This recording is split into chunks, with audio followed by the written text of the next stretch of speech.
ఓం ద్రాం దత్తాత్రేయాయ నమః. మొగలిచెర్ల దత్తాత్రేయ స్వామి వారి చరిత్ర. చెక్కా కేశవులు గారి ద్వారా తెలుసుకున్న వివరాలు. చెక్కా కేశవులు శెట్టి గారిని పద్మాసనం వేసి కూర్చోమని, కళ్ళు మూసుకొని కూర్చోమని, దేవి దర్శనానికి స్థిర చిత్తంతో ఉండమని చెప్పి స్వామివారు ధ్యాన సమాధి స్థితిలోనికి వెళ్ళిపోయారు. 10 నిమిషాలు గడిచిందో లేదో చెక్కా కేశవులు శెట్టి గారికి శరీరం అంతా కంపిస్తున్న అనుభూతితో పాటు కళ్ళు మూసుకొని ఉన్న వెల్లులా ఏదో తనలోనూ తన చుట్టుప్రక్కల ఆవరించుకుపోతున్నట్లు, తను అపార వెలుగు సముద్రంలో తేలిపోతున్నట్లు అనుభూతి కలగసాగింది. భయం కమ్ముకు రాగా కళ్ళు తెరిచాడు ఆయన. నింగి నుండి నేలకు ఎర్రని కాంతి పుంజాలు వ్యాపించి పార్వతీ అమ్మవారి గుహ కానీ స్వామివారు కానీ మరేమీ కానీ కనిపించడం లేదు. స్వామి స్వామి అంటూ తత్తరపాటుతో కేకలు వేశారు. మెల్లిగా వెలువ అదృశ్యం కావటం మొదలుపెట్టి పరిసరాలు స్వామివారు కనిపించారు ఆయనకు. దేవి దర్శనం అయ్యిందా అన్నారు. స్వామివారు చిరునవ్వుతో అయ్యింది స్వామి, ఆ వెలుగు భరించలేకపోయాను అన్నారు కేశవులు శెట్టి గారు. చూసావా, ఆ కొద్దిపాటి చిత్కళనే భరించలేక సంపూర్ణ దర్శనం అయితే అసలు నీవు భూమిపై నిలవగలిగేవాడవు కావు. అంచేత మహాయోగులు యోగంతో తపస్సుతో తమ మనస్సు శరీరం ఆ వెలుగు భరించే స్థితికి తెచ్చుకున్న తర్వాతే భగవంతుడి సాక్షాత్కారాన్ని ఆకాంక్షిస్తారు. దైవ దర్శనం, యోగం, బ్రహ్మ విద్య అన్నవి అంత సులభ సాధ్యాలే అయితే ఈ సరిగి ప్రపంచంలో ఉన్న కోటీశ్వరులు, లక్షలాధికారులు అంతా ఆ దైవాన్ని, దైవ యోగాన్ని కూడా తమ డబ్బుతో కొనేసి ఇనప పెట్టెలలో భద్రపరుచుకునేవారే నాయనా అన్నారు స్వామివారు. ఇక కేశవులు శెట్టి గారు ఆ క్షణం మొదలుపెట్టి స్వామివారికి నాటికి నేటికి ప్రథమ శిష్యులుగా మారిపోయారు. స్వామివారి ఆజ్ఞ ప్రకారం అందాక మాలకొండలో లక్ష్మీ నరసింహస్వామి ఆలయ గర్భగుడిలో గచ్చు లేక టెంకాయ నీళ్లు పాకుడుతో ఉంది. గర్భగుడి భాగాన్ని పాలిష్ రాయి పరిపించి అత్యంత సుందరంగా శుభ్రం తీర్చిదిద్దాడు. ఈ కార్యక్రమం కేశవులు శెట్టి గారు చేపట్టి పాలిష్ రాయి కొండపైకి కూలీల చేత మోయిస్తున్న సమయంలో మా దంపతులకు ఆయనకు పరిచయం కలిగింది. కేశవులు శెట్టి గారి ద్వారా స్వామివారికి సంబంధించిన మహా అద్భుతాలు పైవి విన్నాము. అలాగే కేశవులు శెట్టి గారింట్లో వారి తోడల్లుడు అయిన శ్రీ మెంటా మస్తాన్ గారింట్లో స్వామివారి కొంతకాలం ఉన్నారని, ఆ సమయంలోనే స్వామివారి యోగనిష్టలో ఉండేవారని, వారిని ఎలాగో ఒప్పించి ఒక ఫోటో తీశామని చెప్పారు. అంతేకాక తాను నాగార్జున సాగర్ కాల్వ వద్ద సుమారు ₹1,00,000 ఖరీదు చేసే 1.5 ఎకర స్థలం స్వామివారి ఆశ్రమానికి ఇవ్వదలచగా స్వామివారు తిరస్కరించారని చెప్పారు. కొండ క్రింద ఉన్న యాగంటి స్వామివారికి అప్పుడప్పుడు సామాన్లు తెచ్చిపెట్టే వృద్ధుడు గంగయ్య. మరెంతమందో ఇతరుల ద్వారా స్వామివారి పూర్వోత్తరాలు ఆయన కొండ వద్దకు రావటం లాంటివన్నీ విన్నాము. అప్పటికీ ఇప్పటికీ మహాభక్తుడు ప్రథముడు అయిన చెక్కా కేశవుల గారికి దేవి దర్శనం చేయించి ధన్యుడిగా మార్చిన స్వామివారు కేశవులు శెట్టి గారు సంతోషంగా ఇస్తామన్న భూమిని పరిగ్రహించక తిరస్కరించిన స్వామివారు ఈ కొండపై మరేదో దైవంగా వెలుగుతున్న స్వామివారు ఈయన శేష తపస్సు సాగటానికి భూమి ఎందుకు అడుగుతున్నారు? ముఖ్యంగా మమ్మల్ని ఎందుకు అడుగుతున్నారు? కొండ దిగి వచ్చి సాధారణ మానవుల మధ్యకు రాగానే ఈయన గారి తపస్సమాధి చాలించి సాధారణ ప్రలోభాలు, సాధారణ కోలికలు రావా? పోనీ ఈ కొండ మీద ఆయన కోరుకున్న గుహకు తలుపులు, కిటికీలు, నీటి వసతులు లాంటి ఏర్పరచి ఆ తపస్సు ఇక్కడే కొనసాగించమని చెబితే మంచిది కదా. ఇలా మేమిద్దరం సుమారు 6 వారాలు తిరస్కరించుకుంటూ మదన పడుతూ గడిపేశాము. ఈలోగా మాలకొండ స్వామి దర్శనానికి నేను వెళ్ళటానికి వీలు పడలేదు. శ్రీవారు మాత్రం వెళ్ళి వస్తూ రోడ్డు పని చూచుకుంటూ శ్రీ బాట్టం శ్రీరామ్మూర్తి గారు, అంటే అప్పట్లో ఆయన సోషల్ వెల్ఫేర్ మినిస్టర్గా ఉండేవారు, శ్రీ ఆనం వెంకటరెడ్డి గారు, మరికొంతమంది ప్రముఖులను స్వామివారి దర్శనార్థం ఇతర పనుల మీద ఆ ప్రాంతం రావటం వల్ల కొండకు పిలుచుకు వస్తే స్వామివారి దర్శనం కాలేదు. ఆయన శివాలయంపై గుహలకు బాగా ఎగువ కొండ మీద మరో ప్రచ్ఛన్న గుహలో తపస్సు చేసుకుంటున్నారని తర్వాత తెలిసింది.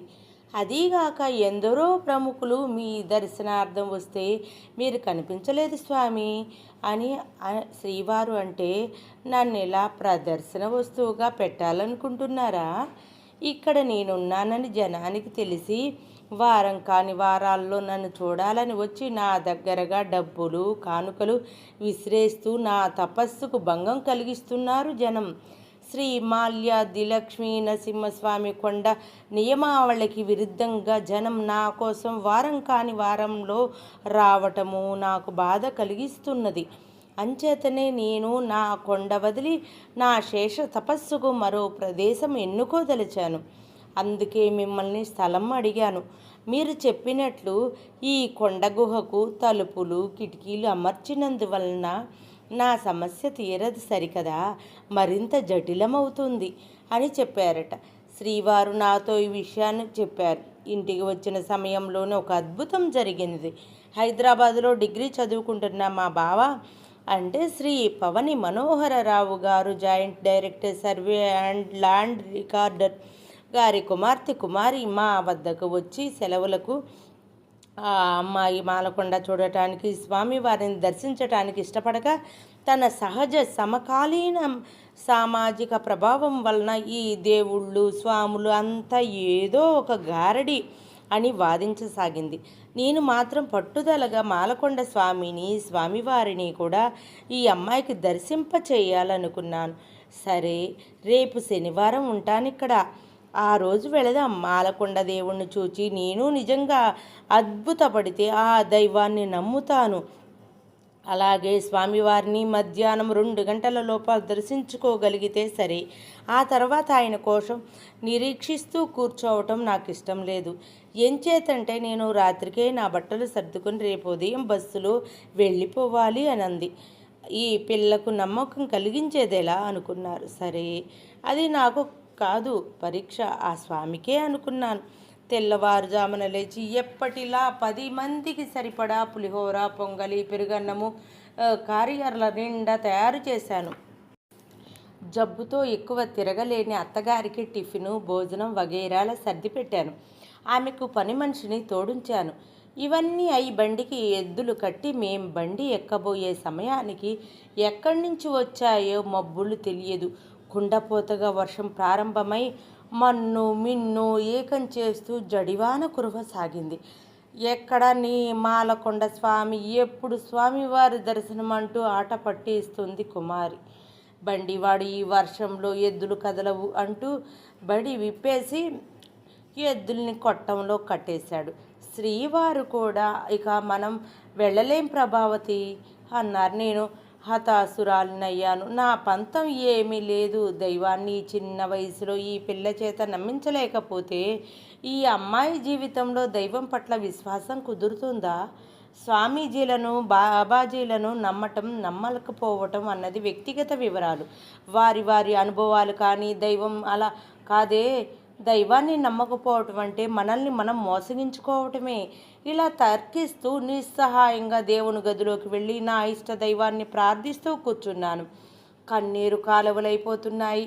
5-6 నిమిషాలు గడిచిందో లేదో వరండా వద్ద జీపు ఆగిన శబ్దమైంది. నా భ్రమ ఏమో అనుకున్నాను. శ్రీవారు నన్ను పిలుస్తూ లోపలికి వచ్చారు. అగ్రికల్చర్ ఆఫీసర్ గారు, ఆయన భార్య ఒంగోలు నుండి మాలకొండకు వచ్చి దైవ దర్శనం చేసుకొని మన ఊరు మనం మాలకొండకు దగ్గరేనని తెలిసి నీ కథలను చదివి నిన్ను చూడాలని వచ్చాను అని చెప్పారు. క్షణకాలం నేనేం వింటున్నానో నాకు అర్థం కాలేదు. బయటకు వచ్చేసరికి ఆయన గారు ఆవిడ ఎంతో సంతోషంగా లోపలికి వచ్చారు. వాళ్ళకి పులిహోర పొంగలి వైగైరా పెట్టి కాఫీలు ఇచ్చాను. ఈలోగా శ్రీవారు మాలకొండ ప్రయాణం వర్షం మూలంగా ఆగిన వివరాలు పిచ్చాపాటి కబుర్లలో చెప్పారు ఆయన గారితో. ఆ దంపతులిద్దరూ, మీరు మా జీబు తీసుకుని మాలకొండ వెళ్ళిరండి, మేమిక్కడ విశ్రాంతిగా కూర్చొని ఉంటాం, మాకిక్కడ ఎంతో హాయిగా ఉన్నది అన్నారు. అనటమేగాక బలవంత పెట్టారు. నాకు వాళ్ళు అపరిచితులైన దంపతులుగా కనిపించలేదు. సాక్షాత్తు మాలకొండ స్వామి అలా జీపు తీసుకొని లక్ష్మీ సమేతంగా వచ్చాడని, ఆహ్వానిస్తున్నాడని అనిపించింది. వెంటనే నేను శ్రీవారు కుమారి జీబులో మాలకొండ వెళ్ళాం. మెట్ల మీదుగా నడిచాం. పైనుండి షవర్లా వర్షం కొండ మీద నుండి జల జల పారుతూ కాళ్ల మీదుగా పారిపోతున్న నీరు ఆకుపచ్చని ముఖముల్ మేలి ముసుగు ధరించినట్లుగా పచ్చని చెట్లతో కొండ ముఖాన్ని స్పృశిస్తూ వెళ్తున్న మేఘాలు. ఈ సుందర దృశ్యం ముందెన్నడూ మేము ఎరుగనిది, చూడనిది, అనుభవించనిది. కుమారి నిశ్చేష్టురాలయ్యింది. ఆనందంతో పరవశించిపోయింది.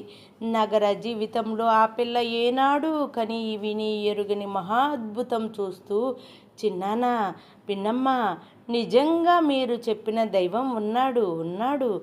నేను క్షణాన చూస్తున్నాను. ఈ మహా అద్భుతంతో దైవం ఉనికి గుర్తించాను అంది.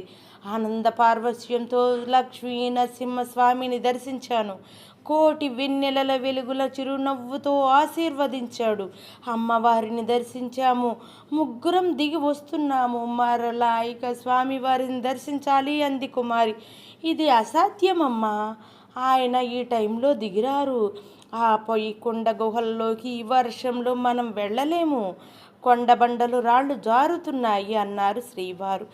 ఇంత మహా అద్భుతం చేసిన స్వామి మరో అద్భుతం చేయబోతున్నారని మాకు ఆ క్షణంలో తెలియలేదు. మేము శివాలయంలో ప్రవేశించేసరికి స్వామివారు సరిగ్గా పై గుహలో నుంచి దిగివచ్చి తన జటాజూటాన్ని నీళ్లు పిండుకుంటూ మమ్మల్ని చూచి, రండి రండి, పై గుహలో తపస్సమాధిలో ఉండగా మీరొచ్చారని అంతర్వాణి చెప్పింది. 6 వారాలు అయింది అమ్మగారు. మీరు నేను ముగ్గురం కూర్చొని మాట్లాడుకొని దిగి వచ్చేసాను. కూర్చోండి. ఈ అమ్మాయి ఎవరు? స్థల నిర్ణయం చేశారా అంటూ ప్రశ్నల వర్షం కురిపించారు. హవాక్కైపోయాము.